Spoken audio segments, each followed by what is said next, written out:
बुझाए। एक एक लाइन पे आप लोग गौर कर कहे के पड़ी। ताकि ऊपर भइला ममता से दूर हो, धोनी समाज करे पल पल मजबूर हो।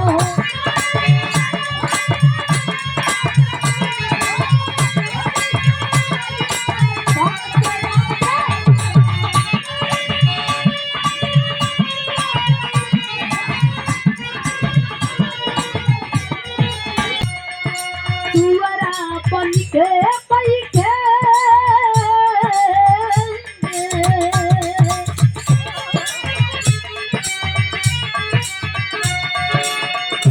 तुअरा बन के बैठे कहाँ भी मस्तानी ज्ञानी जन्महान हो गई।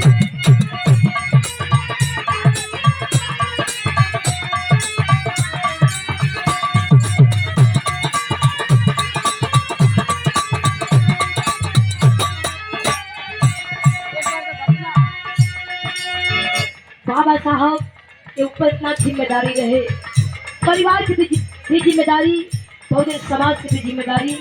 न माई बाबू के समय से प्यार मिलल, न ही खेले कूदे के मौका मिलल, खाली ये बहुजन समाज के अच्छा दिन दिखावे खातिर इतना जिंदगी इतना झेलनी आ। कहाँ जानवर पानी पिए वहाँ भी पानी पियला का मन का अधिकार नहीं रहे, लेकिन बाबा साहब ये बहुजन समाज के अच्छा दिन दिलावे खातिर बहुत संघर्ष कैली। कहे के पड़ी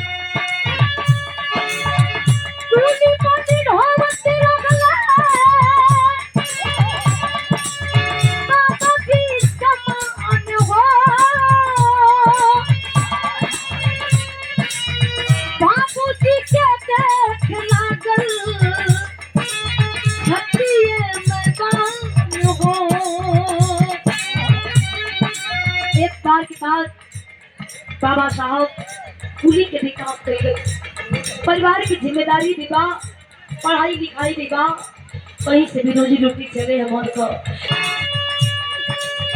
कुली बात धावत रहला पापा की समान हो, बाबू जी के देखला हंसिए पैदा हो।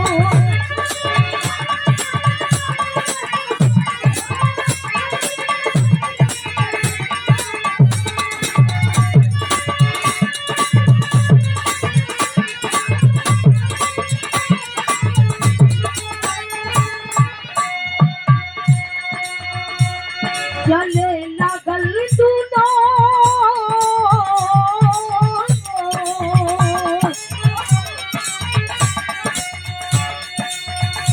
चले लागल सुनो अखिया से पानी उठानी जमानी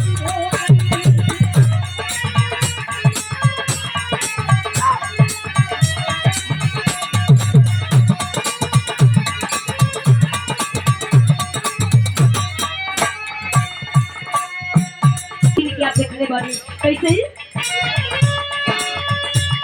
और है राज्य रतन के दवाई, एक और रागे बाबा जीव के पढ़ाई। बाबा साहब जेमर राज रतन के अपन जीवन के टुकड़ा माने, वो बचवा को छोड़ के पढ़ाई करे खातिर ये बहुजन समाज खातिर समय बीतत बा। कहे के पड़ी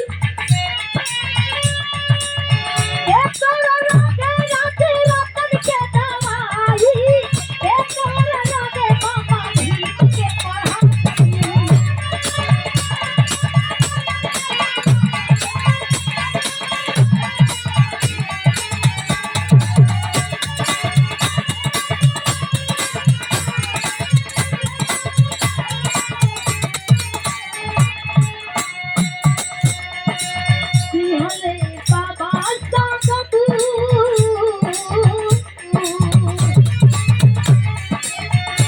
आजकल के लोगन के तनी सा बेटवन के खियोच आ जाई तो बाप बर्दाश्त नहीं करेगा, वो बाप तनी को बर्दाश्त नहीं करिए कि बेटा पे चोट लग गई बा, लेकिन बाप रे बाबा से इतना बड़ा त्याग आप करिए बहुजन समाज खातिर।